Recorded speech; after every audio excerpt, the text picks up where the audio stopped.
Alias के second part में आपका स्वागत है। इस वीडियो में जो मैंने आपको सस्पेंस रखा था फर्स्ट वीडियो में, वही सस्पेंस मैं आपको इस वीडियो में कंप्लीट करने वाला हूँ। एलियास के बारे में सारी चीज़ें आपको इसी वीडियो में पता पड़ जाएगी। उससे पहले मैं आपको कुछ कमांड्स के बारे में बता देता हूँ और कुछ चीज़ों से थोड़ा सा वाकिफ़ करवा देता हूँ। उसके बाद फिर उस सस्पेंस को लास्ट में ओपन करेंगे, ठीक है। तो जैसे हम अगर बात करें, हम अगर विंडो से लाइनक्स की तरफ आए हैं तो विंडो वाले ज़्यादातर क्या यूज़ करते हैं, कॉपी यूज़ करते हैं। रीनेम के लिए रीनेम वाला वर्ड यूज़ कर लेते हैं, ठीक है। अगर कोई डायरेक्टरी बनानी होती है तो वो क्या करते हैं, मेक डायरेक्टरी एमडी का यूज़ कर लेते हैं। जैसे वो सीएमडी में अगर आप डालेंगे तो एमडी का यूज़ करते हैं। और रिमूव करनी है डायरेक्टरी को, आरडी रिमूव डायरेक्टरी, ठीक है, ये सब का यूज़ करते हैं। तो इनके भी हम क्या एलियास बना सकते हैं? बिल्कुल हाँ, इनके भी आप एलियास बना सकते हैं। तो हम क्या करते हैं, पहले अपना लाइनक्स वाले के हिसाब से चलते हैं, फिर इसके बाद विंडो के हिसाब से चलेंगे, उनका एलियास बना के। एक दो का एग्जांपल दूंगा, बाकी आप समझ जाएंगे इस पे। तो ऐसा करते हैं, पहले सीडी डेस्कटॉप चलते हैं। डेस्कटॉप चलने के बाद अब क्या करते हैं, फाइल 1 को हमें कॉपी करना है डायरेक्टरी 1 पे। आपको सिंपल तो पता ही है, सीपी करके कॉपी हो जाता है, सीपी फाइल 1 देन डायरेक्टरी 1। अब सीपी का हमें एलियास बना लेते हैं। एलियास बनाने का यही था, ठीक है। Alias equal to sorry alias क्या बनाना था, कॉपी इक्वल टू सीपी, ठीक है।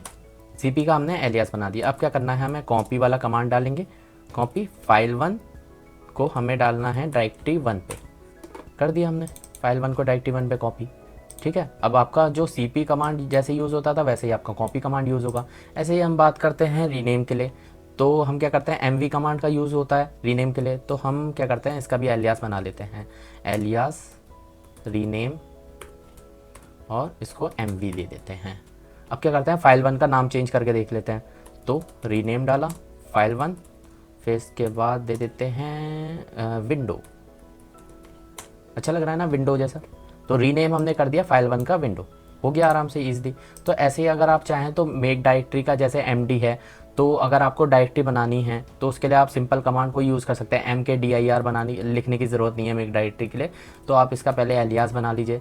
एलियास बनाने के बाद क्या कर सकते हैं, इसको आप दे सकते हैं MD इक्वल टू MKDIR, ठीक है। पहले आप चेक कर लीजिएगा ये MD रीनेम ये सब पहले से यूज़ तो नहीं हो रहे। अगर यूज़ हो रहे होंगे तो फिर मत यूज़ करिएगा उसे। इसे कर दिया। अब क्या करते हैं, MD, अब डायरेक्टरी 2 डायरेक्टरी 3 जितने चाहें उतना आप बना सकते हैं MD की कमांड की हेल्प से। ऐसे ही मैंने आपको बताया था RD आप खुद बना के देखिएगा। ये आपका असाइनमेंट है कि एलियास RD बना के देखिएगा रिमूव डायरेक्टरी के लिए।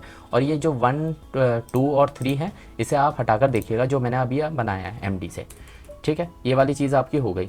अगर बात करूँ डेट कमांड का भी आप बना सकते हैं। जैसे अगर हम बात करें डेट, तो डेट को अगर हम जर्मन में बात करें तो डेटम बोला जाता है, ठीक है। तो इसका भी आप एलियास बना के असाइनमेंट में ले लीजिए। डेटम का बनाना है, डेट का आपको बनाना है डेटम में एलियास। और सेकंड आपको बनाना है डिलीट का। डिलीट का मैं आपको बता देता हूँ। जैसे एलियास आपको ज़्यादातर डिलीट की यूज़ होती होगी, तो हम क्या करते हैं, डिलीट में हम रख लेते हैं RM-I, इंटरेक्टिव वाला रख लेते हैं। अब क्या करते हैं, इसको रख लेते हैं। अब क्या करना है, विंडो वाले को डिलीट करके देखते हैं। अब डिलीट विंडो, अब यहाँ पे पूछ रहा है कि ये आपको फाइल डिलीट करनी है या नहीं, तो यस किया, बस ख़त्म काम। अब डिलीट कमांड आपकी हो गई। RM जो आप यूज़ करते थे वो आप डिलीट बन गए, और वो भी इंटरेक्टिव वाली, जितने चाहें उसमें आप कर सकते हैं। ये सारी चीज़ें मैंने आपको बता दी, ठीक है। अब क्या करते हैं कि अगर बाई चांस हमें क्या करना है कि आप समझ लीजिए कि मैंने कोई एलियास दे रखे हैं, उनको अन एलियास करना है। तो हम कैसे कर सकते हैं, पहले हम किसी का एलियास दे देते हैं, फिर जाके उसी को अन एलियास करके देखेंगे। वैसे हमने बहुत सारों के दे रखे हैं, फिर भी हम एक का और अलग से दे देते हैं। जैसे फू नाम से दे देते हैं, जिसमें हम डाल देते हैं डेट और कैलेंडर, ठीक है। अब क्या करें, अगर मैंने फू डाला तो ये वाली चीज़ आ गई, ठीक है। अब क्या करना है मुझे, अब इसको अनएलियास करना है, मतलब इसको अब हटाना है फू से, कोई और नाम मुझे देना है, या फिर मुझे फू को बिल्कुल ही खाली करना है इस वर्ड को। तो हम कैसे कर सकते हैं, सिंपल अनएलियास लिखना है आपको, अनएलियास, फिर इसके बाद उसका कमांड का नाम लिखना है फू, ठीक है। अब दोबारा आप फू डाल के देखेंगे तो आपका नहीं आएगा। दोबारा आपको फू के बारे में देना है तो आप दोबारा एलियास करके कुछ भी आप दे सकते हैं। तो अनएलियास से आप जो भी एलियास बना हुआ है उसका आप हटा सकते हैं अनएलियास की हेल्प से, ठीक है। ये वाला एक सस्पेंस मैंने आपको रिवील कर दिया।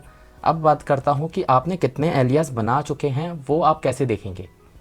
तो उसके लिए आप सिंपल बस आपको एलियास टाइप करना है और एंटर प्रेस कर देना है। तो यहाँ पे आपको समझ में आ जाएगा कि कितने आपने बना रखे हैं। यहाँ पे आप देख सकते हैं कॉपी के लिए आपने बनाया था, अभी डिलीट के लिए मैंने बनाया अभी, साथ ही साथ हमने फिर इसके बाद एलएस का ऑलरेडी बना हुआ है, एमडी के लिए बनाया है, रीनेम के लिए बनाया। अगर मैं फू के लिए बना देता तो फू वाला भी आ जाता है, पर एन एलियास कर दिया इसलिए वो वाला चीज़ हट गई है हमारी। तो ठीक है, ये वाली चीज़ आपने पता पड़ गई कि एलियास कमांड से हम जितने भी एलियास हैं वो आप देख सकते हैं। अब हमारा लास्ट में बचता है कि हमारा जब सेशन क्लोज हो जाता है तो हमारा कुछ भी काम नहीं करता, ये एलियास हट जाते हैं। जैसे मैं आपको ट्राई करके दिखा देता हूँ। इसको हटाया, इसके बाद दोबारा टर्मिनल ओपन किया, एलियास डाला। अब यहाँ पे देख रहे होंगे कुछ ही प्री डिफाइंड वाले आ रहे हैं, बट हमारे पुराने वाले नहीं आ रहे।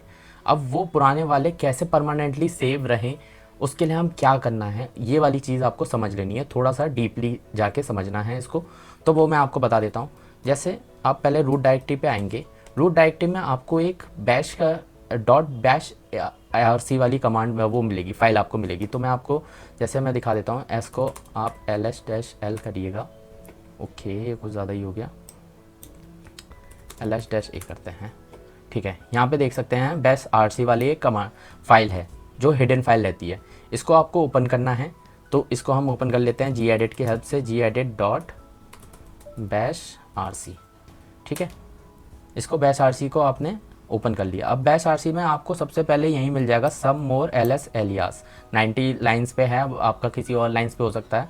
तो यहाँ पे आपको जो भी एलियास आपको परमानेंटली स्टोर करना है वो आप यहाँ पे लिखना है आपको। वहाँ पे लिखेंगे तो आपको बस सेशन क्लोज करते ही आपका ख़त्म हो जाएगा, बट यहाँ पे आप करेंगे तो परमानेंटली हो जाएगा। जैसे अगर मैं बात करूँ, जैसे मैंने अभी बात करी थी रीनेम की, रीनेम के लिए अब हमेशा मुझे अब mv का ही यूज़ करना है। तो आप ऐसे करके लिख सकते हैं सिंगल कोट के साथ यहाँ पे mv।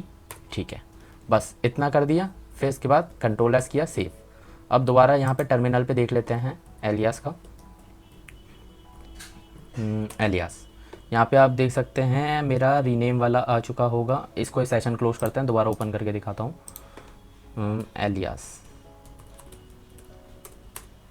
अब यहाँ पे आप देख सकते हैं एलियास मेरा mv। आप चाहें जितनी बार सेशन क्लोज कर दें, ये रीनेम वाला हमेशा आपके पास सेव रहेगा। तो जितना चाहें आप बैश आरसी में जाके एडिट कर सकते हैं। जैसे बैश आरसी में जाने के लिए क्या करना है, पहले रूट डायरेक्टरी पे जाना है, फिर इसके बाद gedit, फिर इसके बाद बैश आरसी फाइल। यहाँ पे आपको जो भी देना है, जो भी हटाना है, वो चीज़ें आप कर सकते हैं परमानेंटली स्टोर के लिए। तो ये चीज़ें थी आपकी एलियास कमांड के लिए। तो बस आपको सिंपली यूज़ करना है, जितने भी आप ज़्यादा यूज़ कर सकते हो उतना आपको यूज़ करके देखना है एलियास कमांड का। बहुत ही ज़्यादा यूज़फुल होने वाली है ये कमांड। मतलब आप समझ लीजिए, इससे आपका जो बहुत ज़्यादा टाइम में होने वाला था वो आपका कम टाइम में हो जाएगा। तो यहाँ तक आपका मैंने सारी चीज़ें कंप्लीट करवा दी हैं। बस आज तक इतना ही था। ठीक है, थैंक यू।